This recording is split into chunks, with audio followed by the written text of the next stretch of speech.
दिल्ली के इंदिरा गांधी अंतर्राष्ट्रीय एयरपोर्ट पर मई से फुल बॉडी स्कैनर के ट्रायल शुरू होंगे। दरअसल दिल्ली इंटरनेशनल एयरपोर्ट लिमिटेड ने शुक्रवार को घोषणा की कि टर्मिनल 1 और 3 पर दो स्कैनर लगाए जाएंगे। दोनों टर्मिनल्स पर यह ट्रायल लगभग 3 से 4 महीने तक चलेगा। इस दौरान स्कैनर की कार्यक्षमता और सुरक्षा से जुड़े पहलुओं का मूल्यांकन किया जाएगा। आईजीआई एयरपोर्ट लिमिटेड के प्रवक्ता के मुताबिक स्कैनर के आईटी इंटरफेस को अंतिम रूप दिया जा रहा है और ट्रायल के बाद बीसीएस से एक समिति गठित कर रिपोर्ट का मूल्यांकन किया जाएगा और मानक संचालन प्रक्रिया तय की जाएगी। अब यूं तो एयरपोर्ट पर पहले से ही बॉडी स्कैनिंग की तकनीक का इस्तेमाल हो रहा था, लेकिन नया स्कैनर पहले से इस्तेमाल होते आ रहे स्कैनर से बेहतर है, क्योंकि ये स्कैनर पारंपरिक एक्सरे मशीनों से अलग है।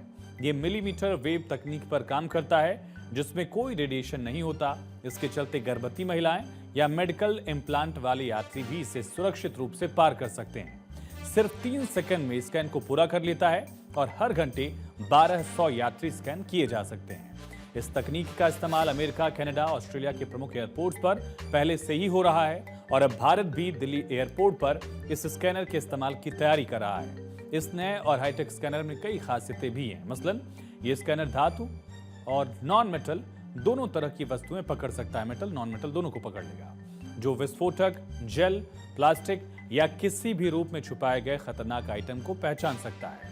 पारंपरिक मेटल डिटेक्टर की तुलना में स्कैनर कहीं ज्यादा असरदार है। इस स्कैनर पर लंबे वक्त से काम चल रहा है और इससे पहले इसमें कुछ खामियां आई थी, जैसे मशीनें सिक्के, ब्लेड या 9mm बुलेट जैसी चीजों को पकड़ नहीं पाई।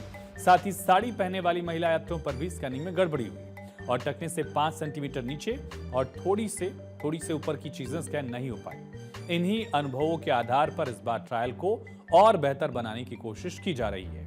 डायल के सीईओ विदेह कुमार जयपुरियार के मुताबिक स्कैनर गोपनीयता का पूरा ध्यान रखता है। स्कैन की इमेज केवल जेनेरिक सिलहट के रूप में दिखती है, यानी कोई नग्नता या स्पष्ट बॉडी इमेज नहीं बनती और कोई डेटा सेव नहीं होता।